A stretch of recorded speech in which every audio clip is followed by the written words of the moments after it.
Yo everyone, yo guys, it's Old Man G here back again with another match review. And this week it's Manchester United versus Crystal Palace tomorrow. We're getting stuck into United. See, spelling mistakes, man. Jeez. United's United Palace versus United. Remember, anyway, if you're new to the channel, remember to like, share, and subscribe to Red Devil Studio. Follow us on Twitch and X and smash that notification button for latest Manchester United news, boys. But let's just get into it. Sorry, guys. I apologize for my lateness. So there was a lot of things to set up, and I was running a bit late. So I apologize for that. But yeah, Manchester United versus obviously Crystal Palace, also playing away, trying to continue this. Is what should be brilliant away from. I think we're undefeated away from home in what it feels like forever, to be perfectly honest. So, the reality is that unfortunately, City are most likely going to win the league, but for a massive, massive stumble, Manchester City are probably going to win the league. But we can at very least maintain second place, secure top four, as I said, and hopefully sort of take things from there. I think that's the most important thing. To show some real progress, if I'm perfectly honest. Progress for this Manchester United side that really needs to be shown. Well, I guess what I'm saying is that there needs to be evidence for the progress. And the evidence from the progress is getting a higher position. Really needs to be shown. Getting a higher position and winning a trophy. That's the evidence for the progress that needs to be seen for this Manchester United side.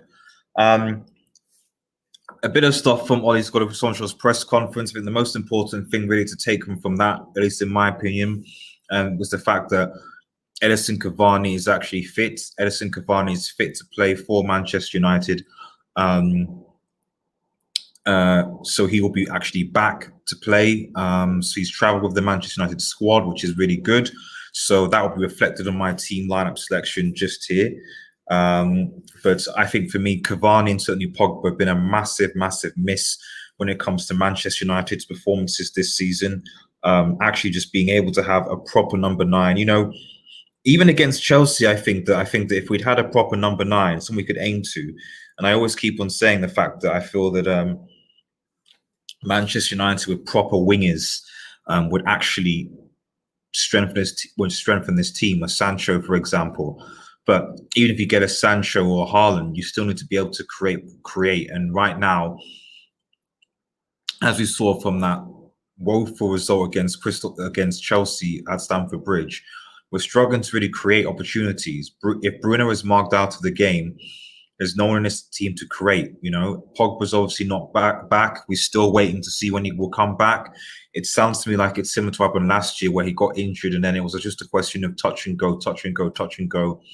And he didn't end up really playing until after lockdown, so goodness knows when Pogba's going to be back. He's not back. He's not training with the main squad yet, so it looks like it might take some time. But obviously Cavani's back. Van der Beek, I think, is still out.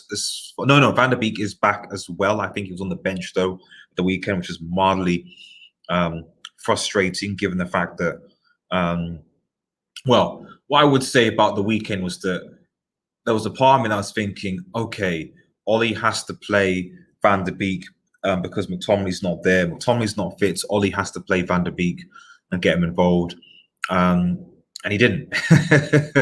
He did not. He did not play Van der Beek, unfortunately. And McTominay just magically happened to be fit. And so we had McTominay and Fred playing in the midfield as per standard, and Donny Van der Beek is not playing. And I don't know, I feel for Donny. I really do. Ollie keeps on saying about he'll get his chance, but to be honest, his chances have been in what? I don't think he played. He played maybe. I don't think he played in the main Real Sociedad game. Maybe FA Cup. And even then, it's not a starter. So I genuinely feel sorry for Donny. I don't really know why we bought Donny van der Beek in the first place. I still don't know what the point of it was, because You don't apply a player for that amount to just get him to just basically just rust on the bench and not to interchange him with the team. Red Devil Lab, shout out to you, man. Thank you for joining. I really, really appreciate it.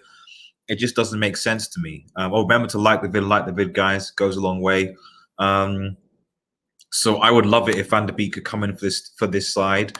The fact that what always bugs me is the fact that McTominay in particular, he's been out, he's been injured, he's not been, we haven't even seen him train or whatever.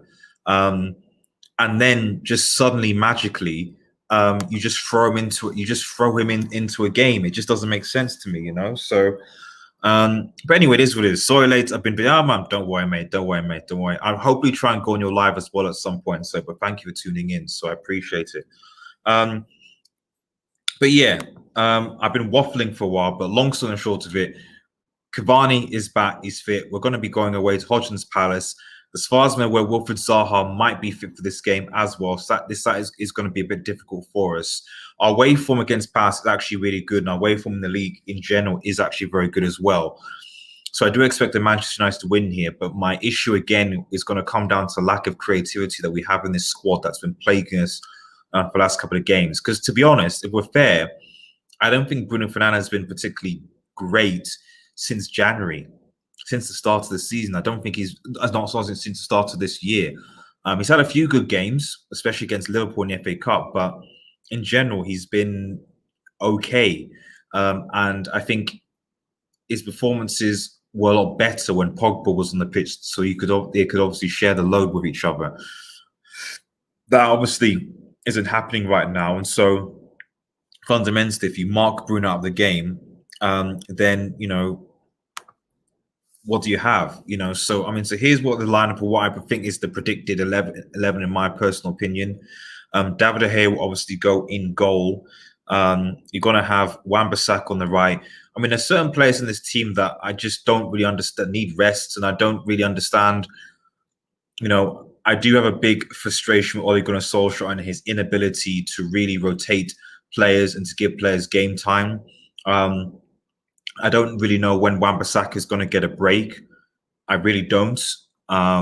He much like Maguire has pretty much played every single game. I think Maguire got a break against Sociedad when he didn't really have to play. But if he wouldn't, he would have played anyway. But by and large, he's played 99.9% of our games.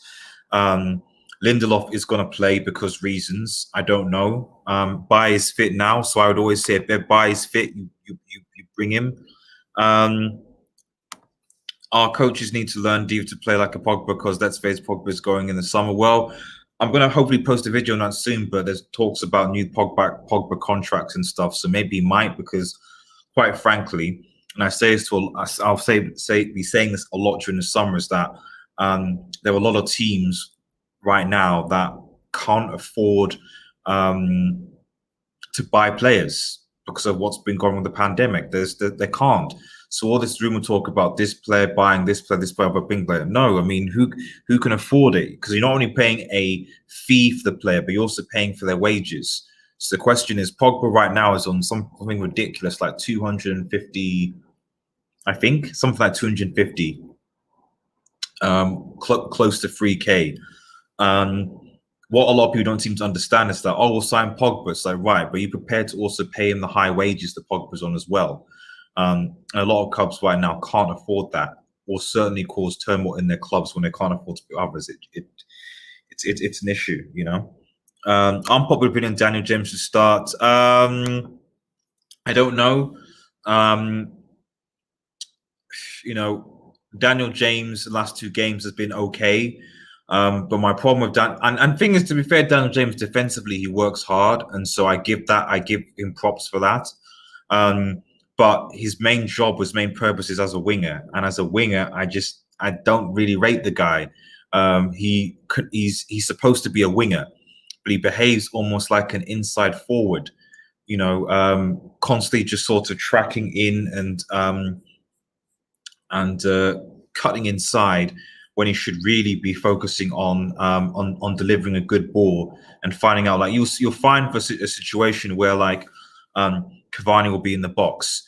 You know what I want from Daniel James if Cavani's playing, and I think Cavani will start, is finding Cavani and delivering a ball into the box.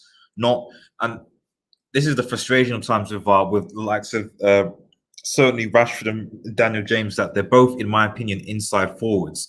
They're not traditional wingers. And so when you're playing with number 9, you want that number 9 to create. They don't create anything. They've got pace, and then they come up and then they obviously try and dribble in with the ball, come inside and let fly. And that's fine if it works, but very often it does not, and so that's a big problem in my opinion. And it's going to create a situation where Cavani struggles because he's not getting the service that he needs. That's basically what I think anyway. I think on my side, the video seems to be chuckling a bit, but hopefully everyone can see me okay and that there's no connection issues or stuff like that. Let me know if there's any issues with the video or the audio or whatever. But yeah, things are a bit chucky on my end. Anyway, so yeah, De Gea, Luke Shaw, Maguire, Lindelof, Wan-Bissaka. I think that's what it's going to be, even though I think that the likes of Shaw, Wan-Bissaka, and Maguire need rests. We played on Saturday, so we're playing... Do we play on Saturday or Sunday? I think we played on Sunday, actually. Yeah, we played on Sunday. So Sunday, and then just over 48 hours when playing again, and we're going to play this team. I think it's just a bit... It stopped. It's a tiny little bit laggy. It's a tiny little bit laggy. Let me try something.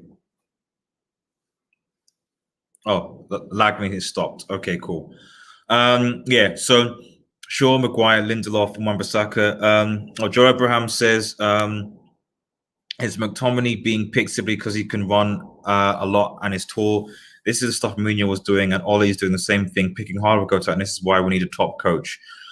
People said Mourinho was a top coach, to be fair, but you got a fair point. Maybe. The thing about McTominay is that I think that McTominay plays better as a box-to-box midfielder. I think if you said, okay, McTominay, forget about protecting the back four, you go forward with the ball, then I actually think he'd actually be all right. He's shown this season that he's very good going forward. For me, he's better outside the box in terms of shots than Fred is, and arguably even at times Bruno with his strikes.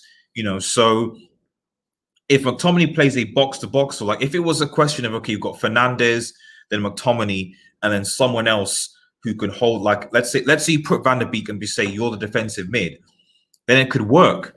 But the problem is that they're trying to make McTominay a CDM, and McTominay is not a CDM, and I think that's the big problem here. He's not disciplined enough to be a CDM, in my opinion. But if you play him as a box-to-box, I actually think he's all right, and we saw that against Leeds, for example. So we'll see what happens. But I do expect him to play Fred and McTominay, even though I don't think that's wise, given that we've only just played recently. I would then say that you probably would play Greenwood, although I can understand Daniel James because of all the pace and the fact that he's not really been played. But I would personally start Greenwood. I mean, to be honest, I would actually start Martial.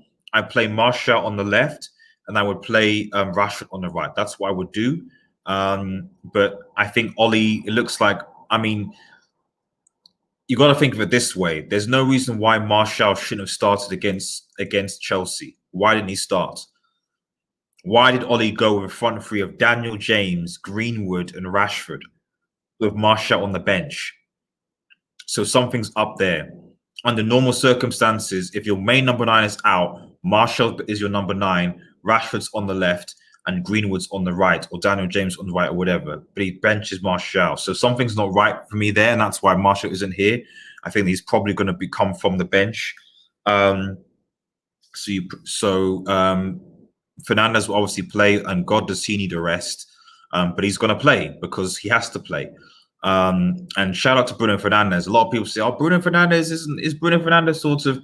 Well, a lot of people don't seem to get about Bruno Fernandes. A lot of haters. Well, for starters, he's the second highest scorer in the league behind Salah. And he has the most assists in the league. So for a player that's apparently average or overhyped, that's pretty good numbers. The second thing, most important thing, is this dude has pretty much played every single game. He's not injury prone, and thank God he's not. So you have a wider range of games to basically judge this guy on, but he's been consistent. And I think, unfortunately, we're in an age of football fans where football fans prefer short periods of amazingness than consistency at the highest level. And the reality is that a lot of midfielders that we talk about in the Bruno Fernandes bracket either are inconsistent or have had injuries. So the Pogba, for example, in our team, I think he's even more talented than Fernandes. But the reality is that in the last few years, he's suffered from injuries. It's no point in having all the talent, KDB, Kai Havertz, all the rest of it that have talent if you're out injured for quite a lot of the season. Because you're not going to benefit from it. You benefit from having consistent fit players, not really, really talented players that will play a third of the season. So that's my defense of Bruno, but he's going to start Rashford, Greenwood, Cavani, who will be back. And I think if Cavani, who has travelled, will be back, I think Cavani will start. We desperately need him because we need that number 9 intelligence that we've so desperately missed the last couple of games. So let me so what are my score prediction here? I think of this team, I think especially if we're if we are if Ollie tells guys to go forward and press and attack. Now, Crystal Palace are quick. This is the problem with Palace. And Roy Hodgson knows how to defeat Ollie. He's done it a few times, especially at Old Trafford, which is basically counter-attack us. We are a lot fitter now. But I do think that because of that, that's why he's going to play this sort of Fred McTominay, Magaluf, as it were, sandwich. AM19 says Martial needs to start so he can get his confidence up against Palace. He'll get a few goals. Well, that would be the ideal. But like I said, mate, I generally think that there's something going on behind the scenes. I think that because he should have started against Chelsea. Why would you pick Daniel James, Greenwood, and Rashford over Martial? It doesn't make sense. I don't know whether maybe it's British bias as well. I don't know, because Greenwood is English, Rashford is English. Daniel James is Welsh. This British bias, I don't know, but certainly need to stop, because when I look at that team, Bissaka's British, Maguire's British, Shaw's British, McTominay's British, Rashford's British, Greenwood's British, Daniel James British. So 7 out of the 11 players of that starting lineup against Chelsea hold a British passport. I'm not saying that's wrong, but I'm just saying that, can we not be Brexit FC? Can we pick players? Why are we benching players? Tellez isn't British. Bay isn't British. Van der Beek isn't British. Martial isn't British. Why are we benching players? That are talented, that can play ball over the traditional hard-working British players. I do think that is something that, for me, is a criticism of Ole Gunnar Solskjaer. This British mindset of hard work, tenacity, etc. Don't care. I want talent and skill and product, that's ultimately going to win games. And right now we need that from this team, because we're not getting it right now. Red Devil says, I think 2-1 Palace. I think 2-1 Palace. So you mean that we're going to lose? Oh, fair enough. I genuinely think that we're going to win. I do think Cavani playing is going to help us. I'm hoping that this lineup isn't what it's going to be, but I'm 90% sure it is going to be that. We'll just see what happens, really. We obviously got subs on the bench and Martial to affect things. But I think Palace, to be fair, Hodgson has quite a few injuries. Palace aren't going in this game particularly strong, although I do think Wilf Zaha might be back. But they are going in weaker than we are. So I think because of that, I think Palace are probably going to be a lot deeper than they usually were, as being more expansive, and so it'll be on us to break them down. Wherever we can break them down remains to be seen, but we need to be compact, and we need to get Rashford on the ball, and at the very least, we need to be getting balls into the box to Cavani to head, and that's why I think the Shaw, Cavani, and basically this left-hand side is where, if we're going to get any joy, it's going to be from this left-hand side. Shaw giving crosses to Cavani, Rashford and Shaw linking up. It's this left-hand side that's going to be given, because I suspect Crystal Palace will mark Fernandes of the game. These two are going to be deep, and they're going to be protecting these guys. And this right-hand side is going to be pretty much dead. Maybe Daniel James might be able to Sonic the Hedgehog speed and try and do something here and cause them problems. That might help. But against a low block Palace or against a low block team, especially a Chelsea team, that let's be reminded, this Chelsea team played a back three. So Daniel James is quite ineffective in a low block. Greenwood not more so, but obviously Greenwood defensively is not as good as Daniel James, and Wan-Bissaka might get doubled up. So we will see what happens. But honestly, I don't know. I do not know. I do not know how this is gonna work out. Palace have an injury crisis, including Zaha out. Oh, so Zaha is out. Okay, so Zaha's out. So that gives me a bit more confidence. If Zaha's out, I'm a bit more confident going into this game. So if we don't win this game, top four is in a massive jeopardy. Yeah, and I'll make a short point about that because, and in fact, let me quickly. I think I'll just quickly screen grab the table. Oh wow, Wolves equalised. Jeez. Connor Cody. Fair enough. They're trying to get the... Fair enough. Wolves equalised. Just goes to show you anything's possible, but I suspect Man City will get the job done anyway. So if I just share this...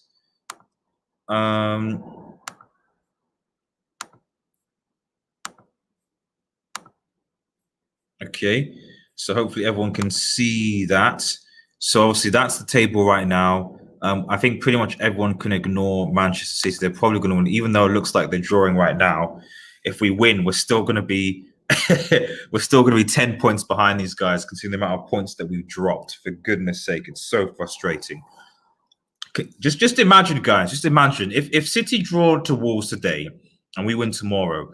Just imagine if we'd beaten Sheffield United, we would have had 56 points. If we didn't draw against West Brom, we'd have 58 points.